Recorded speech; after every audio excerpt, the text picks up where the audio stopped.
Salut les amis, vous êtes nombreux à m'avoir demandé à ce que je fasse une vidéo sur les protéines végétales. J'avais quelques renseignements à vous donner. Les plus expérimentés d'entre vous compléteront probablement dans les commentaires. Donc aujourd'hui, on parle spécifiquement des protéines végétales. Bienvenue sur la chaîne Jean-Michel Cohen, la chaîne où on ne parle que de nutrition et où on ne vous prend pas pour des patates. Dans une période de prise de conscience de surconsommation de protéines animales avec les conséquences que vous connaissez, écologiques, les conséquences de santé ou encore pour des raisons éthiques de protection de la cause animale, beaucoup de personnes se tournent à l'heure actuelle vers de nouveaux modèles alimentaires que je vais vous décrire. Le premier des modèles, c'est le modèle végétalien. C'est quoi? C'est l'exclusion totale des protéines animales et des produits issus d'animaux comme les laitages ou le miel par exemple. Vous avez une deuxième catégorie qui sont les véganes, c'est-à-dire que c'est la même exclusion de protéines animales et de produits issus d'animaux, mais la différence avec les végétaliens, c'est que cette cause elle dépasse l'alimentation et elle se révèle liée à la protection animale dans sa globalité, que ce soit par un contact, par un combat, comme contre les zoos, les cirques ou toutes les formes d'exploitation ou maltraitance des animaux, mais aussi par l'utilisation de n'importe quelle substance provenant de l'animal dans tout l'environnement autour de la personne concernée, que ce soit des chaussures, des sacs, un canapé, etc., etc. Autre catégorie plus légère sont les végétariens. Alors là, il s'agit d'une exclusion totale des protéines animales, mais avec une tolérance qui est variable pour les œufs et les laitages. I will eat whatever there's on the table, but not chicken or meat.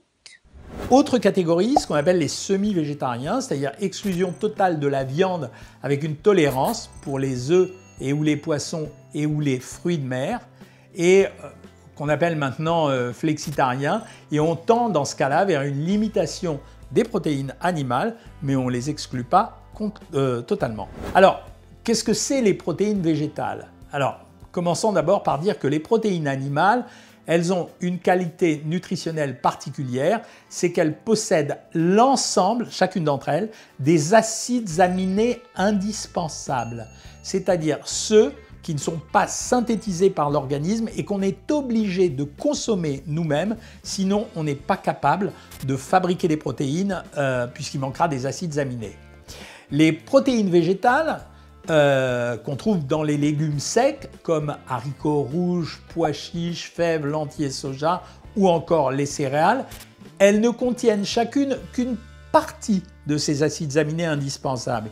Alors vous comprenez facilement que consommer seul, elles ne permettraient pas de couvrir nos apports. Par contre, si vous alliez plusieurs sources de protéines végétales, mais là il faut vraiment le faire, c'est-à-dire céréales et légumes secs, vous allez parvenir à ce moment-là à la totalité des acides aminés indispensables. Fish? Yeah. Fish? Is it an animal? Yeah. I won't eat that either. Oh my God. L'association dans un même repas d'une céréale et d'un légume sec, alors je vous donne des exemples, maïs, haricots rouges, semoule, pois chiches, riz, lentilles, ça va garantir un apport en protéines suffisant, ou en tout cas il y aura l'ensemble des acides aminés indispensables. En plus de cette association, maintenant il existe d'autres produits à base de protéines végétales, comme ce qu'on appelle les protéines de soja texturées, les steaks de soja, le tofu, le tempeh ou le sétan. Sur le même principe, l'association d'une céréale avec un produit de cette nature va permettre d'obtenir des protéines de bonne qualité. Alors, une particularité, le fer animal, qu'on appelle le fer héminique, c'est quand même la forme la mieux absorbée chez l'être humain. Et bien sûr, certains légumes contiennent également du fer, mais il n'est pas particulièrement assimilé par notre corps, en tout cas moins bien que ce fer héminique. En l'absence de viande et de produits de la mer, là aussi, on va être obligé de forcer un peu plus sur les légumes secs. Une particularité pour corriger ça, lorsqu'on absorbe de la vitamine C, eh bien le fer sera mieux absorbé. Donc la stratégie, c'est d'associer avec des aliments riches en vitamine C, comme les agrumes, les fruits exotiques, les tomates, les brocolis et le persil, ceux qui sont en fer d'origine végétale, comme les lentilles, pois chiches, tofu, haricots blancs et rouges, noix, légumes ou feuilles au cours du même repas. Et alors à ce moment-là, on aura le contenu en fer comme il était préférable qu'on l'ait. Alors, Une autre consigne, éviter le thé au moment des repas parce qu'il diminue l'absorption du fer. Donc ce serait idiot de faire tout ça sans s'exonérer de consommer. Mais face à cette nouvelle tendance, les industries, que ce soit les grandes marques ou les marques de distributeurs, ont développé des gammes végétariennes sous forme de substituts aux protéines animales, seuls ou d'ailleurs sous forme de plats préparés ou complets. Moi, ce qui m'inquiète, c'est que face au développement de cette gamme qui cherche à séduire une nouvelle clientèle pour gagner de l'argent, les recettes à la base simples et saines ont fait place à des produits extrêmement élaborés, nuggets végétariens, cordon bleu végétarien, saucisses végétariennes.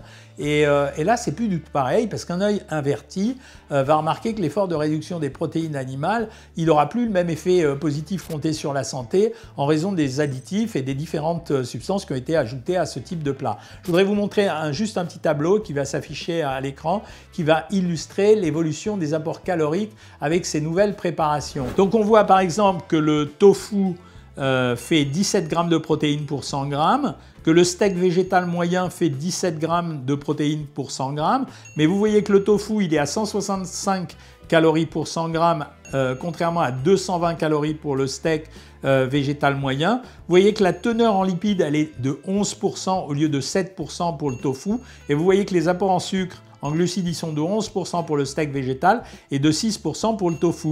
Alors, il y a assez peu de variations entre tofu, tofu fumé, tempeh, seitan. Mais par contre, avec les steaks végétaux, vous voyez clairement la différence. Donc moi, je vous dis, méfiez-vous de ces préparations industrielles.